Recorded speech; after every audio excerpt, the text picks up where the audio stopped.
Hi, நான் மேயாஷிகா. இது உங்க சினிமா பசங்க. இன்னைக்கு லிட்டில் உமன் அப்படிங்கிற ஒரு மூவி தான் பார்க்க போறோம். லிட்டில் உமன்னா ஒரு பொண்ணும் இல்ல, 4 பொண்ணு.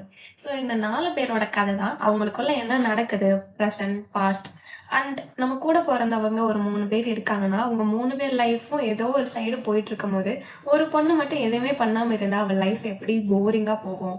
அடுத்து நம்ம என்ன பண்ண போறோம் அப்படிங்கிற மாரி ரொம்ப கன்ஃப்யூஷனா இருக்கும்ல. ஸோ அந்த மாரி இந்த ஹீரோயின் ஜோ அப்படின்னு ஒரு ஹீரோயின் இருப்பாங்க.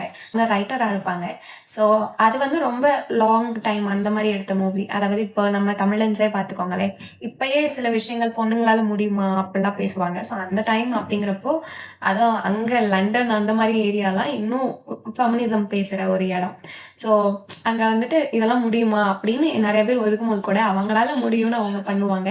லாஸ்ட் ஃபைனல் இந்த புக் ரைட்டரா அவங்க வந்து சாதிச்சாங்களா? இல்லையா? அதுவும் நெறையா அவங்க லைஃப்ல ஃபேஸ் பண்ணாலுமே ஃபோக்கஸ்டா இருந்தாங்களா?